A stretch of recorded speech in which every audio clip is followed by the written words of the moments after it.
If you're feeling like, what the heck are extensions and tensions when you're looking at a chord chart and you've heard the words thrown around and you're not really sure, this is the video for you. I want to do an overview about the concepts of extensions and tensions without our instrument today, just so we can get the idea in our head so that when we go to play, when we go to study, we know a little bit more about what tensions are all about. So let's do that now.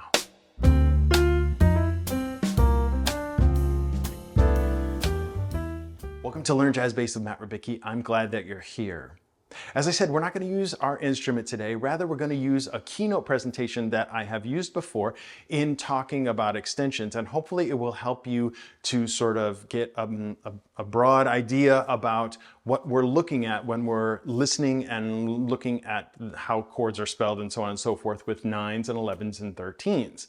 Now, for this, trying to get across this idea, what I've done is gone to the idea of cooking, which is something that unites us. I am no chef by any means. I'm quite bad in the kitchen, but that said, I still understand the concepts of cooking. And what I've done today is thought of using the idea of a minestrone soup, or minestrone, I guess if you're Italian. And what does it mean to have this soup? How is it made? And I'm using that as an analogy, as a vehicle to discuss things about harmony.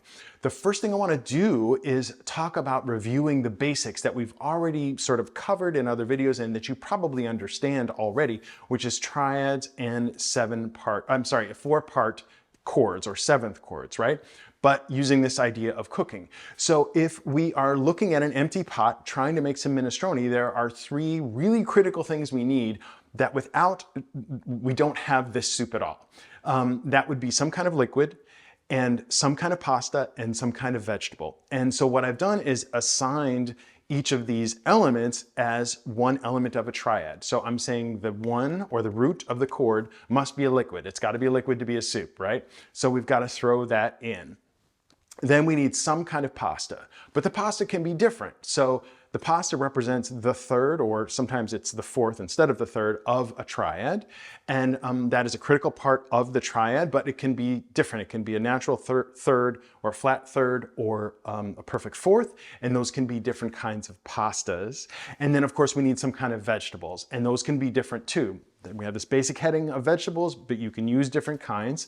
I'm sure there's a traditional way of doing it that I'm not totally hip to, but you'll follow what I'm saying, I'm sure. And so we can have a natural 5, a flat 5, or a sharp 5. Those can all be different kinds of vegetables that we throw together into the pot. And we see they're all in there together, and that gives us a bunch of combinations that lead to sort of slightly different kinds of things, but they're all minestrone. So we can have a minor triad minestrone, a suspended minestrone, and so on and so forth. And so we have those basic triadic sounds. If we add another element with the four-part chord, what we probably almost definitely want, although we don't necessarily need with a minestrone, is some kind of spice, some kind of extra flavor. But we don't want to go too crazy at the beginning. So let's just say we're going to add some salt. And that would be something like the natural 7, a flat 7, a double flatted 7, a 6, and so on and so forth. That's the fourth part of this basic minestrone. Now, you might have different kinds of salt. You might have kosher salt or sea salt or whatever. So that sort of represents the natural 7 or the flat 7, and so on and so forth. You put them all together into the pot, and then we have a lot more combinations of these various ingredients, right? We have a half diminished 7th chord minestrone, a dominant 7 sus4 minestrone, and a major 7 minestrone, and so on and so forth. So hopefully you get that basic idea. So we've got the basics covered. We got the basic of minestrone. I think I hit my mic there. If we are going to introduce some more spices, if we want it to be extra tasty, if we want to give it our own sort of flavoring for our particular recipe, or our grandmother's recipe that was handed down from the years that needs this particular spice, we're going to use some extra flavors that we're going to equate to tensions or extensions. Now, just as a quick example, let's take a listen to how a tension would work in a main melody. This is the famous Nika's Dream. And notice that on the highlighted parts of the main melody, these are extensions of the chord. So what we're listening for, as you listen to just a short little snippet, notice the sort of feeling or the color or the sound of this main melody note against the harmony below it. Let's take a listen.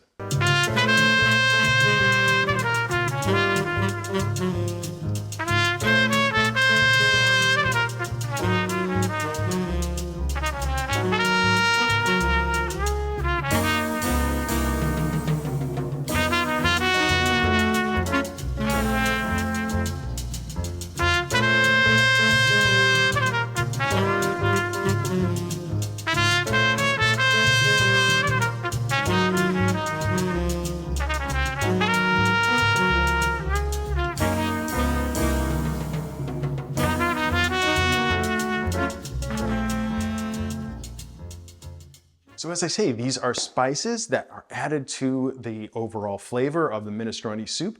And the idea of what an extension is, it's nothing foreign to the general sound that the chord is extracted from. In other words, if you think, you can sort of think two ways at once of a scale or a chord, it just sort of is linear or vertical, linear or horizontal, linear or vertical, horizontal or vertical. So a chord you can think of it as being extracted from a scale. Tensions are the other notes that are in that same scale. It's nothing sort of crazy, right? But it adds a little bit more color to the sound, as I say, a little more flavor to the soup when we are playing them all together. The basic ones are the A9, an 11, or a 13. And those can also be altered, which we can look at in a second, but those are the basic numbers that we're looking at. And so if we look at a C major scale, you see what's highlighted are the chord tones, C, E, G, B, and the extensions are the other notes that come from that scale, D, F, and A. And today I just want to focus on the nines because, as I say, they all have alterations. So let's take one example of looking at a 9 and its alterations. We have a 9, a flat 9, and a sharp 9. So if we, as I say, look at a C major scale more closely, you can see that the 9 is just the second degree, but above the octave of the C. The C major has C, E, G, and B. And then if you go up, you'll have a C again, and then a D, right, in the C major scale. That D there is the ninth. It's just the same. It's the same note as what is in the second degree of the scale. We generally call it a tension when it is above the octave. It's generally played in a higher register. However, importantly, that is not a hard and fast rule. It's just a way to think about it. You can call it the 9 when it's down low. It's sort of like context and so on and so forth. It's not super, super important. The idea that I'm just trying to get across to you is what the concept is.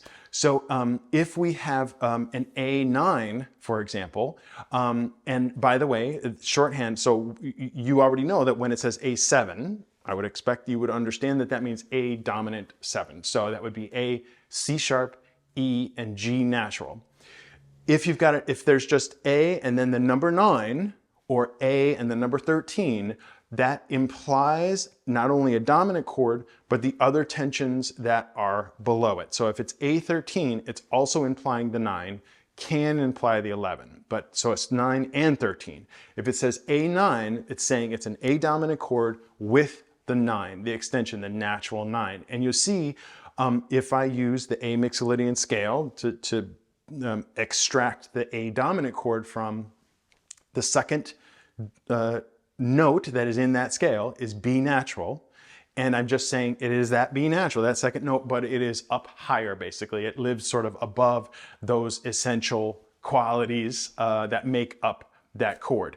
If we've got something like the C harmonic minor, okay, C harmonic minor scale, but we start on G, we can come up with a lot more alteration with a flat 9.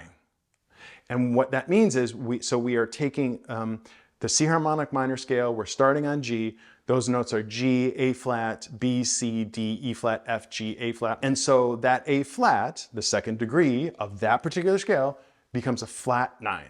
So again, just like when we're calling the numbers that are in a chord in relation to what the major scale of that root is, if we say C7, we're saying 1, 3, 5, flat 7. All those numbers are in relation to if we think temporarily of a C major scale. So if we think of a G major scale, we say 1, 3, 5, flat 7. Natural 7 would be F sharp in G major. We're flatting it to F natural, so G, B, D, F natural. And then a flat 9, a natural 9 would be A. That would be the naturally occurring second note in a G major scale. We take it down a half step, it's a flat 9. If we look at an E flat diminished half whole scale, as I've got here on the screen, you can see the same principle applies, although we've got both a flat 9 and a sharp 9 in this scale.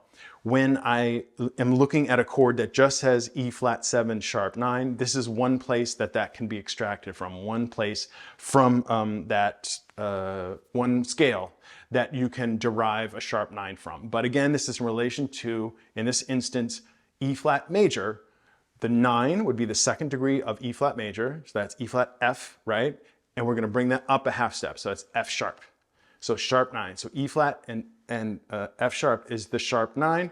That is the second degree up the octave. So when we throw in this extra spice, and that could be whatever, like I said, I'm no chef, but if you're going to put extra, I don't know, paprika, whatever it is, that spice that is interesting to you, you put that all together and you're going to get a lot more interesting sounds. So let's take a quick listen to these, just as a piano sort of arpeggio of what this sound is. We have a lot more combinations now when we include just the 9 and the options of a flat 9 and a sharp 9. A flat 9 and a sharp 9 don't necessarily work on every chord. They definitely work on dominant chords, just as a little extended little bit of information there. But let's take a listen first to a C major 9 arpeggio. And how about a C minor 6/9? Here's a C major 9 sharp 5. And here's a C minor 9. Here's a C minor 9 with a major 7. Here's a C9 with a flat 5. And here's a C minor 9 with a flat 5. The sounds can get all kind of jumbled together when you hear them back to back right in your ear, but I'm sure some of those sounds are somewhat familiar to you, right? So those were all natural 9s. What if we include chords that use the sharp 9 or the flat 9? Let's take a listen to these arpeggios real quick. We've got a C7 sharp 9. And here's a C7 sharp 5 with a sharp 9. Here's a C7, again that's C dominant with a flat 5 and a sharp 9. Here's a C7 altered, which include the flat 9 and the sharp 9. Here's a C7 with a flat 5 and a flat 9. Here's a C7 with a flat 9, something we hear often.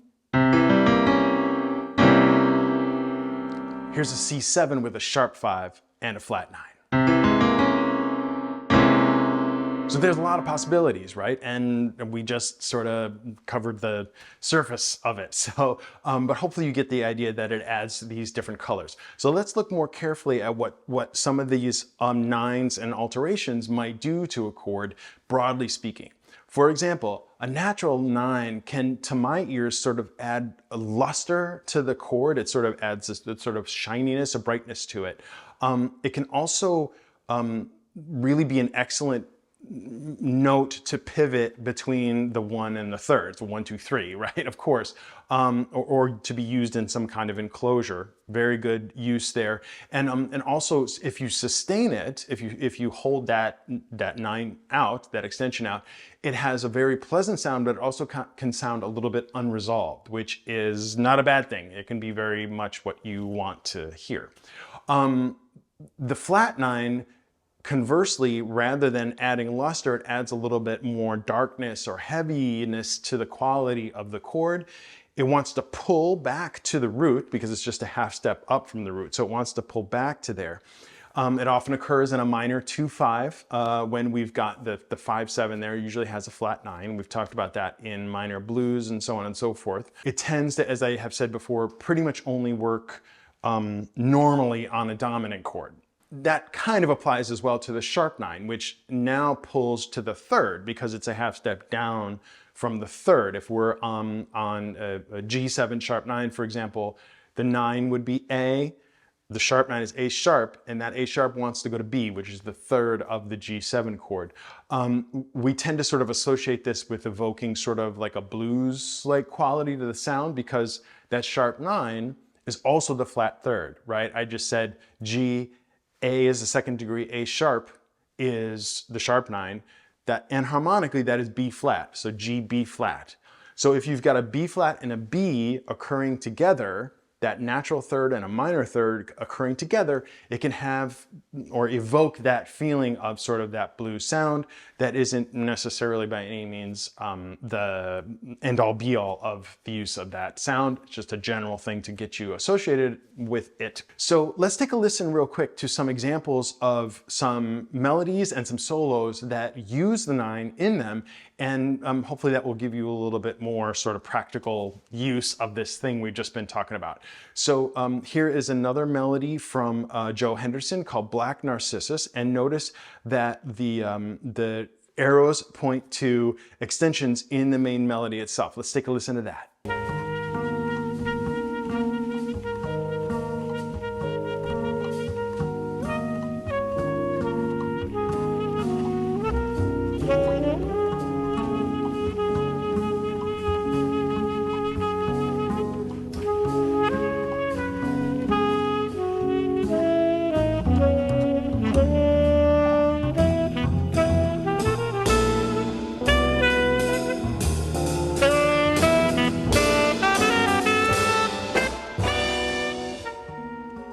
Here's a solo that we should all know for sure, which is Miles' solo on So What. And what I did here was just point out where he's using a 9 against the chord that is happening in the moment.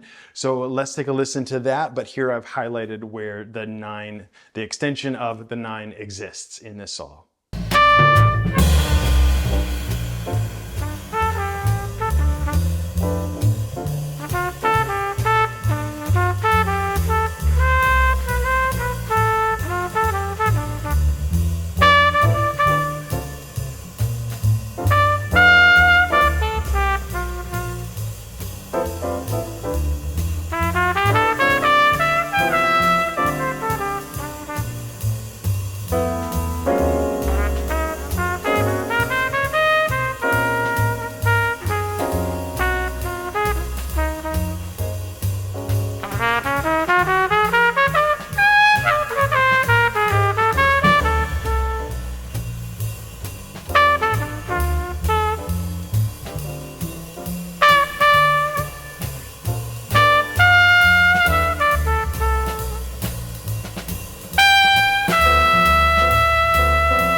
Couldn't leave the topic without talking about bebop and Charlie Parker, who he and Dizzy Gillespie certainly were the masters of tensions of all kinds. Here is a solo from Charlie Parker on the tune Perhaps, and I've highlighted all the use of the 9s here. We've got sharp 9s, flat 9s, and natural 9s. So let's take a listen to this solo real quick.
So that's all I wanted to share with you today. I really hope that that was helpful for sort of getting your foot in the door as far as understanding what tensions and extensions are. My main goal was just to give you the idea that these things are not, they're not foreign, they're not alien, they're just part of that sound that is happening in the moment, part of that scale that is happening in the moment with a given chord, and it just adds more spice to make that minestrone soup extra special.